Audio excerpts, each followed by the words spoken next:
Yes. In the last video, we looked at how to measure diameter at breast height for trees. In this video, I have another tree here that we want to use as another example to illustrate what to do when you encounter a certain situation. For this particular tree, this is our stick, our reference stick, breast height stick. That determines where our breast height position is, where we are to measure from. Now, this tree is bigger such that to measure it, if I was to do what I did for the earlier tree, that would be practically impossible here because this is a bigger tree. So what can be done is, it is either I get the assistance of another individual to assist in doing the measurement, but I may not have the luxury of an external manpower, extra manpower to do that. This tape has been made in such a way that a single person can use it even when you have large trees such as this. And what is done is, it has a hook here, this sharp hook here, and that is what you pin to the tree, and you now move your tape along the tree. So again, this is our breast height position. That's the position there. So what I will do is, I will use the hook.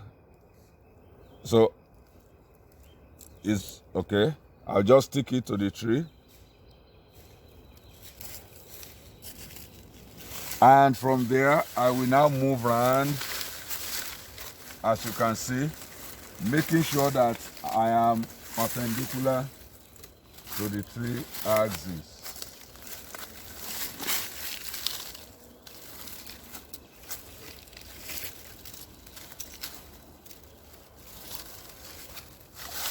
Just wanting to be sure this sticks in well. Okay, so I'll move this way, perpendicular.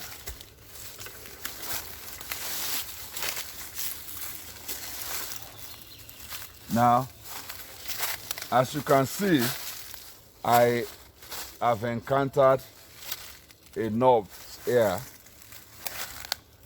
There's this tree knot, and that will lead to exaggerated reading. But just let's see what it is. If we come round and round, and we come back to our 0 point. Look at what we have there. So this is our 0 point. So you can see this value here is 51.4. 1, 2, 3, 4. So 51.4 is what we have there as the reading at that place. But then, as I said, if we look at the bulge there, that is a problem. So this has led to exaggerated reading of 51.4. What is to be done when you encounter this kind of situation in the field is this. You don't measure, because there is this defect right at the breast height position. So we don't measure the tree there.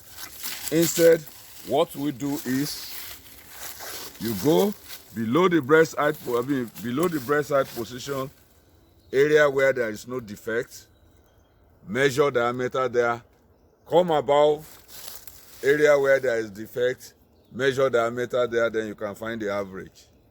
In other words, what we have to do is, because the defect, if you look at it right from ground, you realize that it starts to occur here.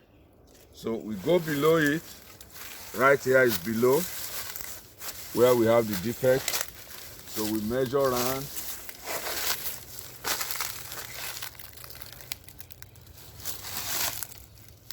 And then we ensure that this is not sticking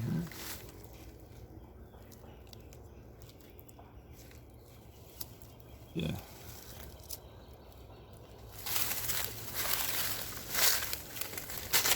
So we'll come around that way, making sure that the tape remains perpendicular all through. And then I have this reading here. This is 50.3. 50.3 here. So that is the reading below the defect. And then above the defect, I will also do another measurement. So the defect has ended here. So I will again take the tape round, making sure that it is perpendicular to the 3 axes. And I'll go around, around, around, and it comes here. So this is 39. As you can see, 39. It's not up to 40, it's 39.8. So that's what we have. So our 39.8 plus our 50.3, we'll add them together, find the average. And that is what will be recorded as the diameter for this tree, instead of the erroneous value taken at the place where there is defect. So whenever you encounter a defective tree, whether a knot or an hollow or whatever the defect is, at the breast height position, the correct thing to do is take measurement below the defect, take measurement above the defect, and find the average. So that is how to handle that situation where you have defect at breast height position.